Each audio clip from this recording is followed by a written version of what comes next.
Chavre, how are you? I hope everyone is gesund, stark, und freilich, begashmis und beruchnis. I hope everyone is healthy, strong, and happy, physically and spiritually. Today we're holding Erev Chag Sukkos Tovshin Pei. The hour is late. I hope we'll accomplish something today and we'll rise ourselves a bit higher. As usual, since the war started, we started with Tzedakah, Gdel, Tzedakah, Shemakareves, Sagula, Mashiach, now. Then we say a tefillah.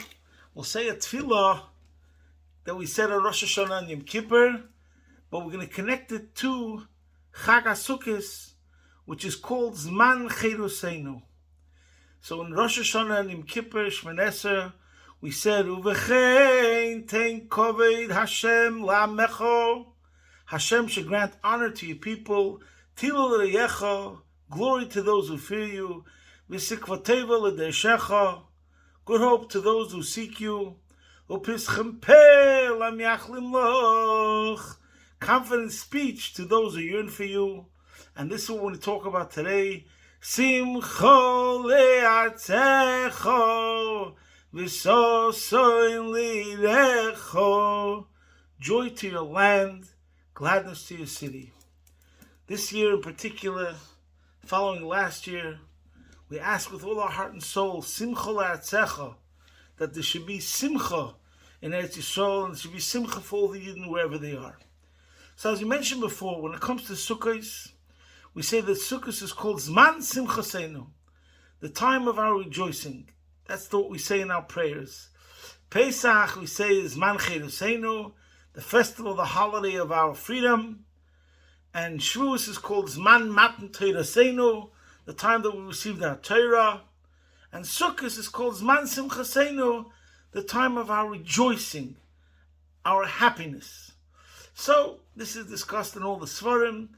Why is it that even though V'samachta b'chagecha technically refers to the Shalosh Ugolim, and that's where there's certain halachic ramifications, that there has to be Simcha b'chagecha, which refers to the Shalosh Ugolim, Pesach and Shavuos included, but in particular, we see by Sukkos that it's called Zman Simchaseinu more than Chag Pesach and Chag Shavuos.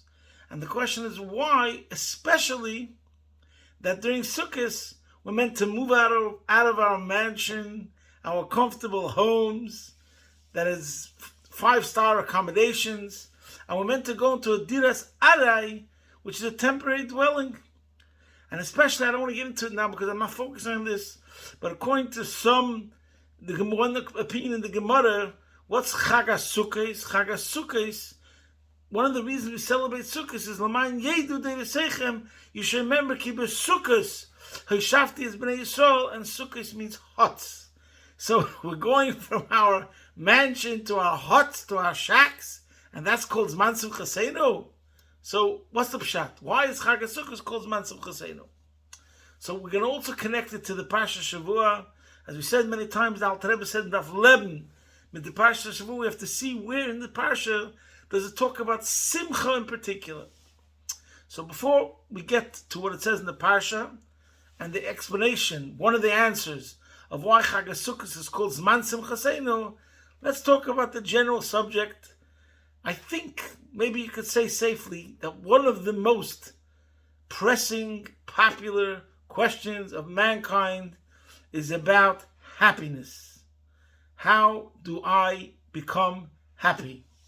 And especially today, if we're looking at studies, we're living in a new reality. More people are depressed and sad and angry and have grievances than ever before.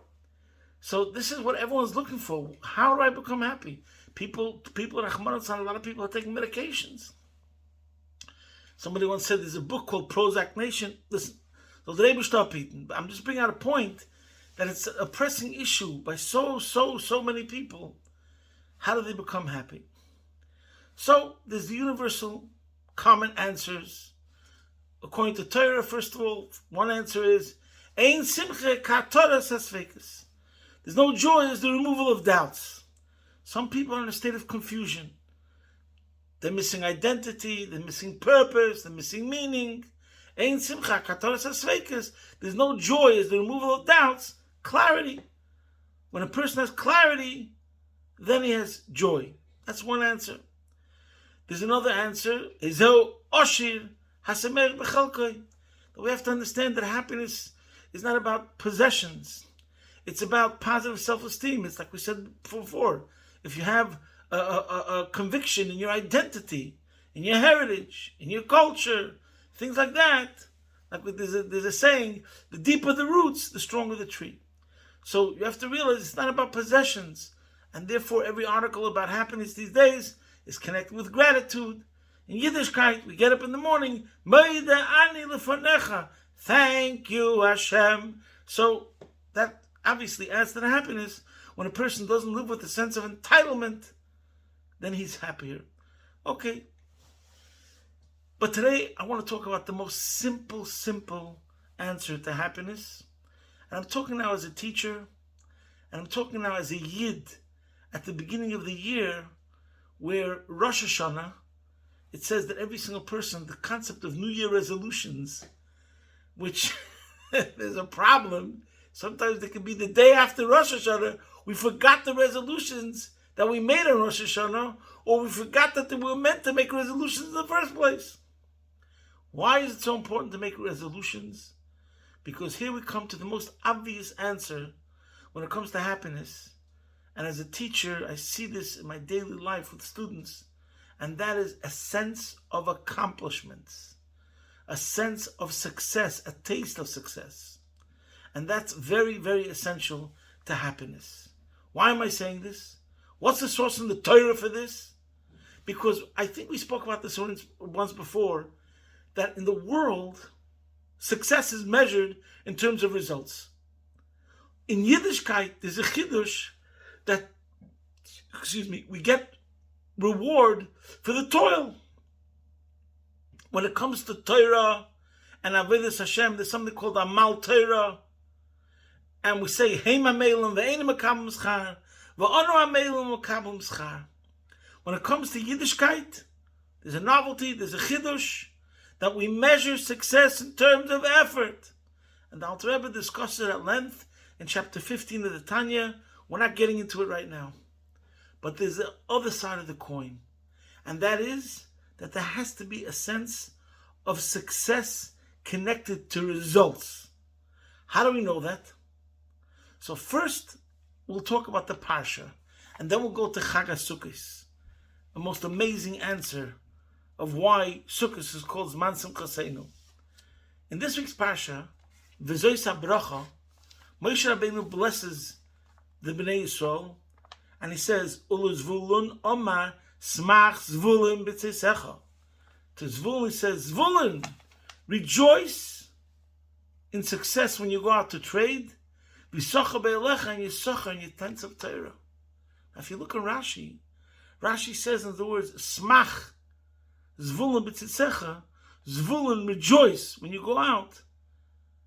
And he says, Hatzlach b'tzeischol l'schira, be successful when you go out to trade, which means you see the profit, you see the return, you see the dividends. That means Hatzlach. Now, what does it say about Yisachar? V'yisachar Hatzlach b'yeshivas ha'elecha l'teira.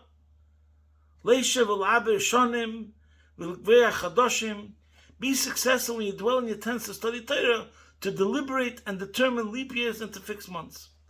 So we see that Rashi, when it talks about rejoicing, how do we measure the rejoicing? By Hatzlach, by success, by seeing results. For the businessman, that he's making a profit, and for the person who's learning Torah, that it comes to conclusions, maskonas, and things that and guide the nation how to conduct their year according to the Torah. So the truth is, there's a whole discussion over here that we should talk about Zvulun and Yisachar. We might get to it or not. I'm not sure. We'll see if time allows. But now I want to talk about this idea about seeing results, and that's the way you be happy. So there's a medrash, and the medrash concerning Chag HaSukkos tells us the whole story. It's a Yalkut. And it says, three times the Pasuk says joy when it comes to Sukkos. By Pesach, the Torah does not use the word simcha even once. Lama. Bepesach hatfu nidoines. They know the mideim oisa shona tvu im eine oisa. Lefichach ein kosav shom simcha. Pesach is called Chag Ha'aviv. It's a spring. We do not know what the crop will be. We're being judged. We don't know if it's going to be bountiful. We don't know what's going to be the results. So in other words, the joy of Chag Sukkos is connected with the agricultural development of the seasons. Chag HaPesach is called Chag Ha'aviv. That's a holiday of spring. Shavuos is called Chag HaKotzer. We begin cutting the grain. And Sukkos is called Chag HaOsef. That means when we gather the fruit, as we'll soon see from the Medrash, and we have it, cash in hand. So I'm in the middle of quoting the Medrash. So by Pesach it says, we don't know Bechlal, whether the produce is going to be bountiful, so it doesn't even say once Simcha. By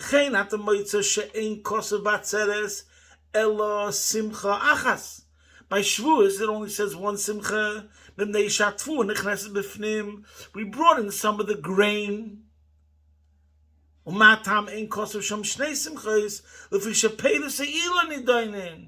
We brought in some of the grain, but we didn't come to full term. We don't have the fruits yet. The fruits take longer to grow.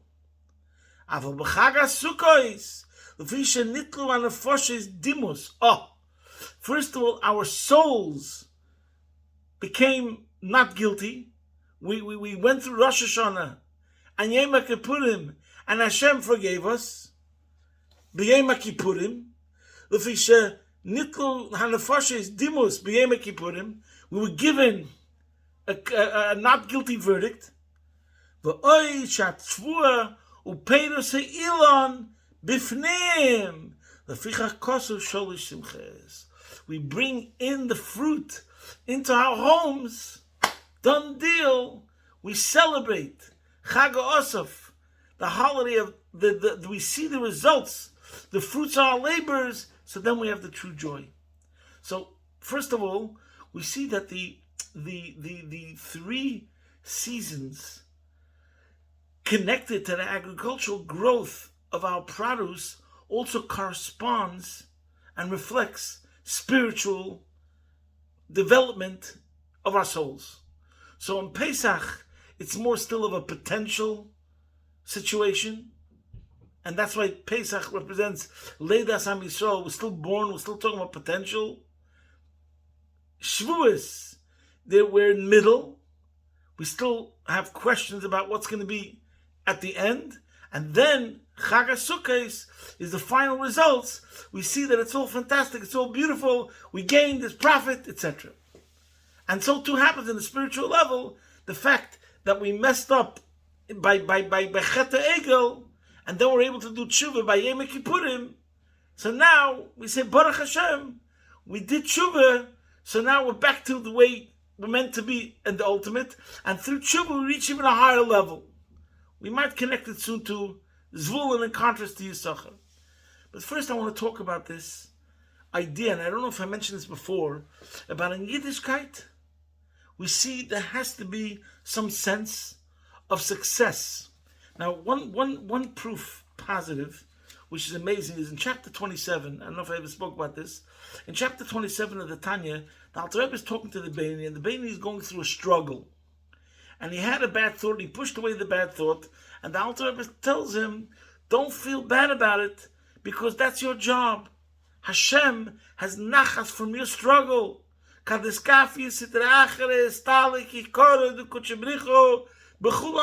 a phenomenal statement that the Alter Rebbe quotes from the Zohar, that when a Jew struggles and he suppresses, pushes away the evil that's in him, or the evil inclination, he causes a glory to the Eibishter throughout all the worlds, all the levels of spiritual levels. He causes the greatest glory of Hashem to be revealed.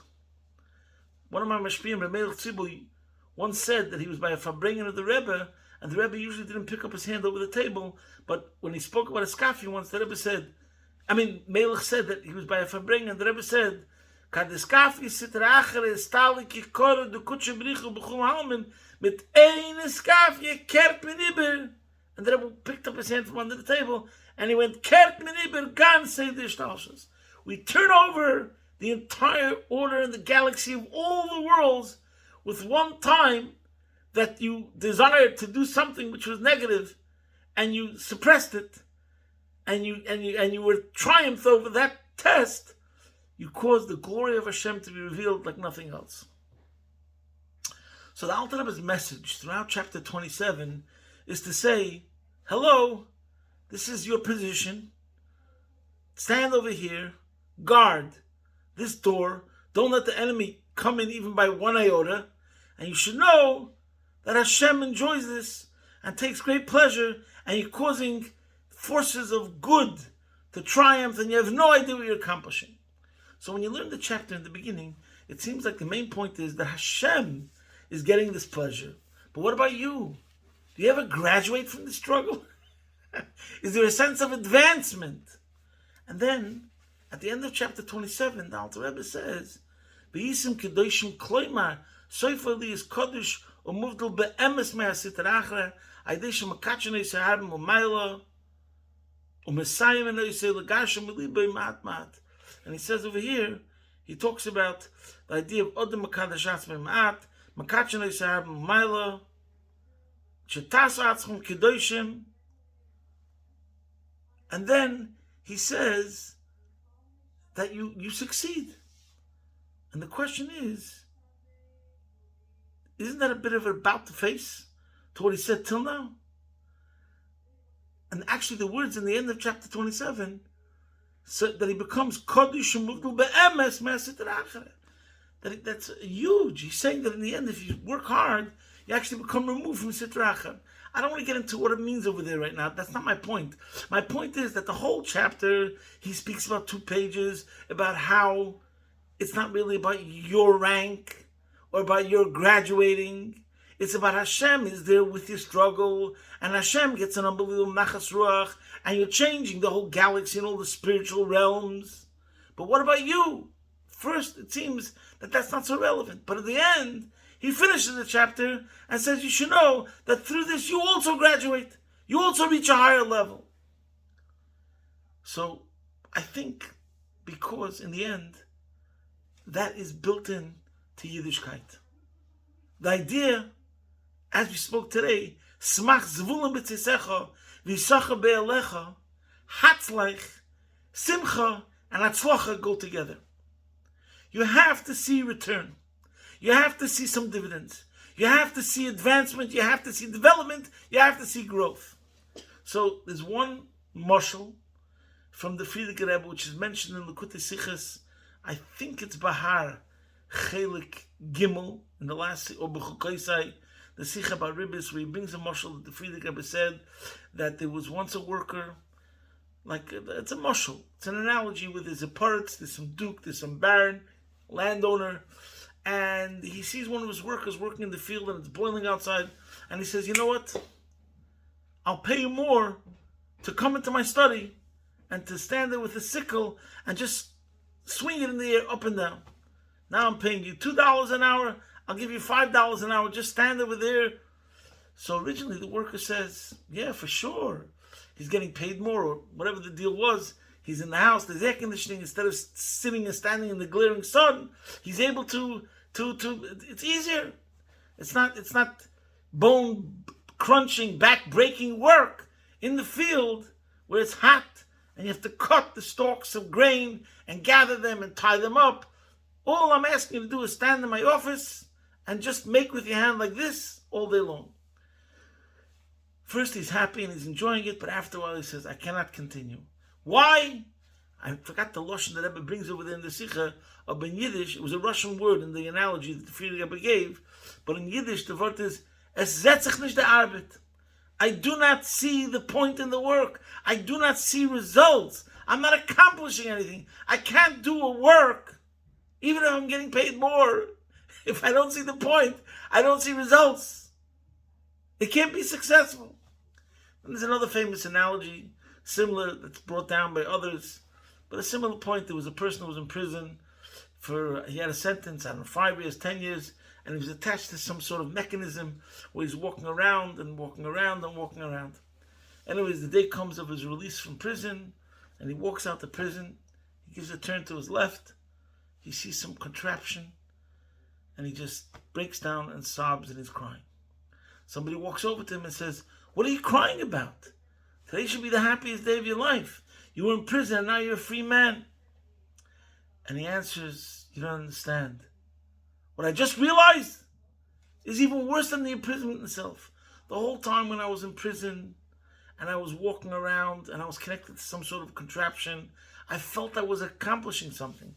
I felt that this mechanism, this contraption, was connected to some other wheels and some other things, and I was generating some electricity and who knows what, or something I was accomplishing. Now I see that this contraption is not connected to anything else, and therefore I haven't accomplished anything with the entire time that I was here.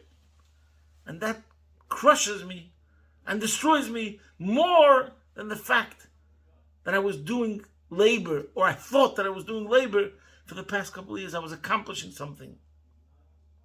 So this is now the answer to the question. Why is Chag Sukkos called Zman Simchasenu? Because taka we see the results. Finally, we have it. The ingathering of the produce, where we're forgiven from whatever we did wrong through Yom Kippurim on a spiritual level, and that's why we have the Zman Simchasenu. Now let's connect it to Rosh Hashanah to make resolutions. I'm talking to myself right now. There's nothing that brings the person joy as starting a project. You start a new project. Do yourself a favor. Take a resolution. Buy a machberes, a notebook that says Chidushay Torah on it, and start writing down something you heard, something you saw in a sefer. You don't understand what kind of chayes chodosh, what kind of inspiration, what kind of vitality, what kind of passion you're going to get, new enthusiasm in your spirituality. And this is what we should all be thinking about. We're still in Chodesh Tishrei. We're still only a week and a half from Rosh Hashanah. And if you forgot what your resolution was, try to think back. Make a resolution right now. Do yourself a favor. Today, the topic is, you want to be happy? Start accomplishing something. Look at some area in your life where, they say an expression in English, man's got to know his limitations. Look in some area in your life where you feel there can be an improvement. Focus on that in a positive way. Today was the game. Today, Yud Gimel Tishrei. Tonight it's already early Yud Daled. Yud Gimel Tishrei was the game Lula of the Rebbe Marash, who said in general, if you're facing an obstacle, they first say go under, and if you then fail, go over. I say go over to start with, which to paraphrase could mean go big or go home. So if we're going with Chatchila Ribber, we're not talking just about small steps, we're talking about big plans. That's Chatchila Ribber. But the point is, the Rebbe Marash also said a famous line, as good is best and it's better. So that's one of the most inspirational lines, because it's not coming out of negativity, it's coming out of positivity. Everyone is beautiful. You're all fantastic. You're all amazing. You're all the best. Oh, but as good is best and it's better. If good is better, not better. And we say the greatest room is the room for improvement. And let it be Tafshin Pei Hei Tehei Shnas Pri Hadar. That's exactly what Chag HaSukkos is. That not only we bring in the grain into our house, we're able to bring in the fruit. So this should be a year where we see lots and lots of fruits to our labors. And as a side point, in general, I have friends, and we speak about people that have grievances in life. There's nothing wrong if it doesn't bring you down. And one of the areas of our lives, that one of our wishes, is we should see always return on the investment. So I always tell my students, when it comes to Gashmias, there should be minimum investment and maximum return. When it comes to physical matters, when it comes to spiritual matters, there should be maximum investment and maximum return. And this is the bracha that we ask from Hashem, that we should see always return on all our investments. Tehei shnas pri hadar. We should see fruits, beautiful fruits. And the ultimate pri hadar will be the Geula Mitzvah Shlema. I wish you all a emesis man simchasenu, a festival of rejoicing, a holiday of happiness. B'toiv anirva nigla, and the Eibishter will bring us the ultimate happiness. Ozi molis chekpina, Geula Mitzvah Shlema. Take of him at mamish the Sukkos of the Rebbe Marash, who today was his Yemei Lula, should bring us blessings. Every year that needs a blessing in any year of his life should be blessed. And in the Sukkos of the Balei of the Rebbe Marash Melchatchila Rebbe, we should jump out of Golus, take it from Yad Mamish. Posting from the Rebbe Shchuna, Good Yontif.